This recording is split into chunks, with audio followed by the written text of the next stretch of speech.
चन्द्राय मङ्गलाय बुधाय च गुरुशुक्रशनिश्चराय राहुकेतवे नमः। राहुकेतवे नमः।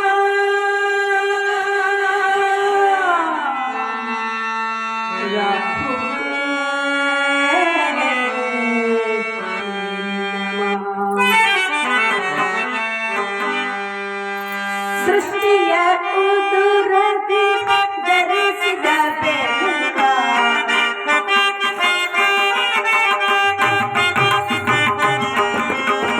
ಸೃಷ್ಟಿಯ ಉದುರದಿ ಧರಿಸಿದ ಬೆಳಕ ನಮ್ಮನ ಕಾಯ ವಿನಾಯಕ ನಮ್ಮನ ಕಾಯ ವಿನಾಯಕ ಪ್ರಥಮ ಪೂಜೆಯಿತು ನಿನ್ನಯ ಪಾದಕ್ಕೆ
ಕೋಟಿ ದೇವಾನು ದೇವತೆಗಳಿಗೂ ಸರ್ವಶ್ರೇಷ್ಠನಾದವನು ಆ ವಿನಾಯಕ ಸ್ವಾಮಿ. ಹೇ ವಿನಾಯಕ, ಮೂಷಿಕ ವಾಹನ, ಉದಾರಿಕ, ಏಕದಂತ ಎಂದು ಹೆಸರಿಡಲಾಗಿದೆ ಆ ಬುದ್ಧಿವಂತ ವಿನಾಯಕ ಸ್ವಾಮಿಗೆ. ನಾವು ಈ ಭೂಲೋಕದಲ್ಲಿ ಯಾವುದೇ ಒಂದು ಶುಭ ಕಾರ್ಯ ಮಾಡಬೇಕಾದರೂ ಮೊಟ್ಟ ಮೊದಲ ಬಾರಿಗೆ ಆ ವಿನಾಯಕ ಸ್ವಾಮಿಯನ್ನ ಆರಾಧನೆಯನ್ನು ಮಾಡುತ್ತೇವೆ. ಏಕೆ ಮೊಟ್ಟ ಮೊದಲ ಬಾರಿಗೆ ಆ ವಿನಾಯಕ ಸ್ವಾಮಿಯನ್ನ ಆರಾಧನೆಯನ್ನು ಮಾಡುತ್ತೇವೆ ನಾವು? ಏಕೆ ಮೊಟ್ಟ ಮೊದಲ ಬಾರಿಗೆ ವಿನಾಯಕ ಸ್ವಾಮಿಯನ್ನೇ ನಾವು ಪೂಜೆ ಮಾಡಬೇಕು ಎಂದು ಕೇಳಿದರೆ, ಒಮ್ಮೆ ಕೈಲಾಸದಲ್ಲಿ ಪಾರ್ವತಿ ಪರಮೇಶ್ವರರು ತನ್ನ ಇಬ್ಬರು ಮಕ್ಕಳನ್ನ ಬರಮಾಡಿಕೊಂಡರಂತೆ ಕೈಲಾಸಕ್ಕೆ.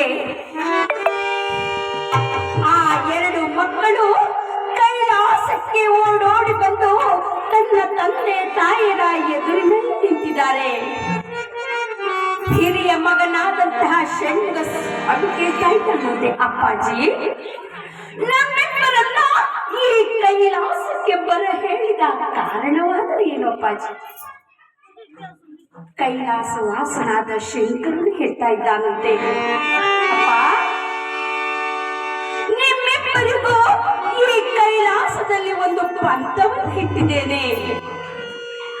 ಏನು ಆ ಪಂಥ ಎಂದು ಕೇಳಿದರೆ, ನಿಮ್ಮಿಬ್ಬರಲ್ಲಿ ಈ ಇಡೀ ಬ್ರಹ್ಮಾಂಡವನ್ನ, ಈ ಇಡೀ ಸೃಷ್ಟಿಯನ್ನ ಯಾರು ಮೊಟ್ಟ ಮೊದಲ ಬಾರಿಗೆ ಪ್ರದಕ್ಷಿಣೆಯನ್ನ ಮಾಡಿಕೊಂಡು ಈ ಕೈಲಾಸಕ್ಕೆ ಬರುತ್ತೀರೋ ಅಂತವರಿಗೆ ಭೂಲೋಕದಲ್ಲಿ ಪ್ರಥಮ ಪೂಜೆಯನ್ನ ಕೂಡಲೇ ಹಿರಿಯ ಮಗನಾದಂತಹ ಆ ಷಣ್ಮುಗ ಸ್ವಾಮಿ ಹೇಳ್ತಾ ಇದ್ದಾನಂತೆ, ಅಪ್ಪಾಜಿ, ಈ ಇಡೀ ಬ್ರಹ್ಮಾಂಡವನ್ನ ನಾನು ಮೊಟ್ಟ ಮೊದಲ ಬಾರಿಗೆ ಪ್ರದಕ್ಷಿಣೆಯನ್ನು ಮಾಡಿಕೊಂಡು ಬರುತ್ತೇನೆಂಬುದಾಗಿ